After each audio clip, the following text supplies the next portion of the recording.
যখন দেখবেন বৃষ্টি হচ্ছে তখন দোয়া করবেন, দোয়া কবুল হবে ইনশাআল্লাহ। দোয়া করার আগে একবার বলবেন আলহামদুলিল্লাহ, কমপক্ষে একবার বলবেন আলহামদুলিল্লাহ রাব্বিল আলামিন, একবার কমপক্ষে। মানে প্রথমে আল্লাহর প্রশংসা করবেন, তারপর একবার দরুদ পড়বেন আল্লাহুম্মা সাল্লি আলা মুহাম্মাদ ওয়া সাল্লিম, তারপর হাত তুলে দোয়া শুরু করবেন। বৃষ্টি পড়ছে, দোয়া শুরু করে দেন, দোয়া কবুল হবে ইনশাআল্লাহ। আজান দিয়েছে, আজান এবং একামতের মাঝখানের সময়টা আছে, এই সময়টা কাজে লাগান, দোয়া কবুল হবে ইনশাআল্লাহ। নামাজে দাঁড়িয়েছেন, সেজদায় গিয়েছেন, সেজদায় দোয়া করেন, দোয়া কবুল হবে ইনশাআল্লাহ। প্রশ্ন করে অনেকে যে ভাই সেজদায় কি বাংলায় দোয়া করা যাবে? হ্যাঁ যাবে, যদি আপনার নামাজটা নফল নামাজ হয়। কোন নামাজ হয়? ফরজ নামাজে করবেন না, নফল নামাজে করতে পারেন ইনশাআল্লাহ।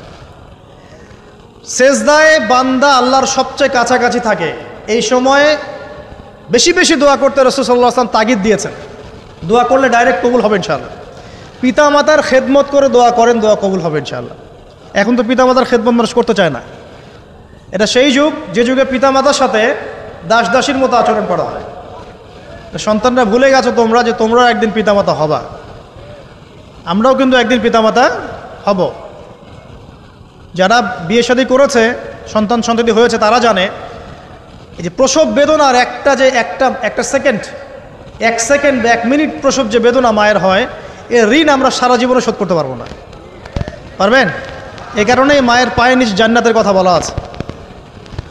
মাদের সম্মান আল্লাহর কাছে অনেক বেশি, মেয়েদের সম্মান অনেক বেশি। এই নারীবাদী ফ্যামিলিস্টরা যা বুঝিয়েছে, ইসলাম এমন নয়। তো ইসলাম এমন নয়, ইসলামে মেয়ের মর্যাদা সবচেয়ে উপরে। সেই মেয়েদেরকে আমরা এখন কি করেছি? কাপড় চোপড় সব কমিয়ে কমিয়ে বেপর্দা করে রাস্তায় নামিয়ে দিয়েছে। যদি একটা মানুষ নিজের সম্মান না বোঝে, তাকে সম্মান কেউ দিতে পারে? নিজেকে চিনতে শিখুন। আমাদের সম্মান আল্লাহর কাছে অনেক বেশি। এটা বলছিলাম প্রিয় ভাইয়েরা, মায়ের পায়ের নিচে আল্লাহ পাক সন্তানের বেহেশতের কথা বলেছে। মা বোনদেরকে 4টা কাজ করতে বলো, অনলি 4টা কাজ। 5 ওয়াক্ত নামাজ যদি ঠিকমতো পড়তে পারে, 1 নাম্বার। 2, রমজান মাসে রোজা রাখে। 3 নাম্বার, পর্দা ঠিকঠাক মতো করে। আর 4 নাম্বার, স্বামীর আনুগত্য করে। ইনশাআল্লাহ জান্নাতের যে কোনো দরজা দিয়ে ইচ্ছা প্রবেশ করতে পারবে ইনশাআল্লাহ। এখানে স্বামীর আনুগত্যের কথা বলেছি, স্বামীর দাসত্বের কথা বলি না। আনুগত্য দাসত্ব এক জিনিস না। আনুগত্য মানে কি? আনুগত্য মানে আপনি স্বামীর যে কোনো ভালো কাজে আপনি তাকে সায় দিবেন, আনুগত্য। নামাজ পড়তে বলেছে, নামাজ পড়তে হবে। পর্দা করতে বলেছে, আপনি পর্দা করবেন। বেপর্দায় যাবেন, আপনি যাবেন না। এটা আনুগত্য। দাসত্ব কি? দাসত্ব হচ্ছে যে সে ভালো মন্দ যাই বলুক আপনি শুনছেন, এটা দাসত্ব। এটা করবেন না। মা বোনরা 4টা কাজ বাসায় গিয়ে আবার শুনিয়ে দিবেন। নবীজি বলেছেন 4টা কাজ কোনো মেয়ে করলে জান্নাতের যে কোনো দরজা দিয়ে ইচ্ছা প্রবেশ করতে পারবে। 1 নাম্বার, 5 ওয়াক্ত সালাত। 2 নাম্বার, রমজান মাসের সওম রোজা।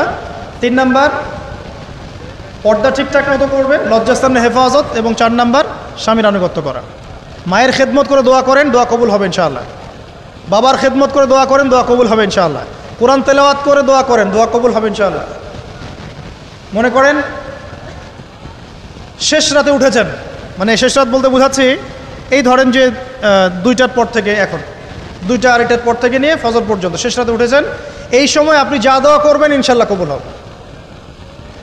হ্যাঁ, বলতে বাধ্য হচ্ছি, এখনকার তরুণ সমাজ ওই 2টা 2:30টার দিকে ওই যে কার কার খেলা থাকে, ওই খেলাগুলো দেখার জন্য ওঠে, তাহাজ্জুদ পড়ার জন্য উঠতে পারে না। অথচ আল্লাহ পাক বলছেন কি, যে শেষ রাতে আল্লাহ পাক প্রথম আসমানে নেমে আসেন এবং আহ্বান করেন, কে আছো আমার কাছে কিছু চাইবে আমি দিব, কে আছো আমার কাছে রিজিক চাইবে দিব, কে আছো আমাকে ডাকবে আমি তোমার ডাকে সাড়া দিব, কে আছো আমার কাছে ক্ষমা চাইবে আমি তোকে ক্ষমা করে দিই। প্রিয় যুবক ভাইরা, আল্লাহকে মূল্যায়ন করতে শিখুন। এই সময়গুলোতে দোয়া করলে ইনশাআল্লাহ তাআলা আপনার দোয়া কবুল হবে ইনশাআল্লাহ। সবচেয়ে ইম্পর্টেন্ট হচ্ছে একটা, যেটা আমরা প্রত্যেক দিন পড়ি, প্রায় 17 রাকাত নামাজ পড়ি আমরা, ফরজ নামাজ। শুধু ফরজ নামাজের কথাই বলছি। এখানে আপনি 34টা সেজদা করেন। 17 রাকাত ফরজ, 34টা সেজদা করেন। প্রত্যেক সেজদায় যদি একটা করে দোয়া করতে পারেন ইনশাআল্লাহ আল্লাহ আপনার দোয়া কবুল করবেন। দোয়া কবুল করার কিছু জায়গা বলে দিলাম, তো বেশি বেশি দোয়া করতে হবে।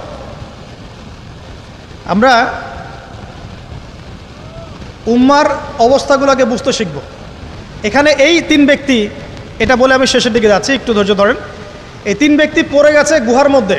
আমি বলছিলাম জেনা ছেড়ে দিলে তোমার দোয়া আল্লাহ পাক ডাইরেক্ট কবুল করবে ইনশাআল্লাহ। কীভাবে? এই দলিল দিচ্ছিলাম যে তারা বলছে আমাদের তো কোনো আমাদের নেক আমল যা আছে এটা দিয়ে দোয়া করতে হবে, কোনো অপশন তো নাই বের হওয়ার। একজন বলছে যে আল্লাহ আমি আমার পিতামাতার খেদমত করতাম, মাকে দুধ পান না করিয়ে কখনো দুধ পান করি নাই, আল্লাহ এই কাজটা যদি তোমার কাছে ভালো লেগে থাকে আজকে আমাকে এই বিপদ থেকে উদ্ধার করো। এই দোয়া করার সাথে সাথেই এই গুহা থেকে পাথরটা একটু সরে গেল এভাবে। আর জড়বস্তু আল্লাহ পাকের হুকুম মানে, আল্লাহ পাকের হুকুম মানে না খালি দুইটা শ্রেণীর মানুষ, এক হচ্ছে মানুষ আর একটা জিন জাতি। এই পুরো প্রকৃতি আল্লাহ পাকের হুকুম মেনে চলে। আর জড় বলতে আসলে কিছু নাই, যদি আমি বোঝানোর জন্য জড় বলেছি, আল্লাহ পাকের হুকুমে সব কিছু জীবন্ত। এই যে মাটিতে আমরা বসে আছি না এখন, এই মাটি কিয়ামতের মাঠে সাক্ষী দিবে যে এখানে মাহফিল হয়েছিল। হ্যাঁ, ওইখানে বসে তুমি টিকটক করেছো, লেকচার শুনো নাই ভালো করে। একটা মাহফিলে যাচ্ছিলাম, দেখলাম যে এখন স্টেজে উঠি নাই, ওই সুযোগে দেখলাম যুব সমাজ রাস্তার পাশে দাঁড়িয়ে সিগারেট খাচ্ছে, ব্রেক নিচ্ছে আর কি, চা সিগারেটের ব্রেক। হুজুর আসলে আলোচনা শুনবো। এখানে এসে যদি আমরা মানে কোরআন সুন্নাহর বাইরে কোনো কাজ করি, এই মাটি আবার সাক্ষী দিবে। এটা দলিল কোথায় আছে? সূরা জিলজাল পড়ে দেখবেন। সূরা জিলজালের মধ্যে দলিল আছে যে আল্লাহ পাকের হুকুমে এই জমিন কথা বলবে ইনশাআল্লাহ, আল্লাহ পাক হুকুম করলে।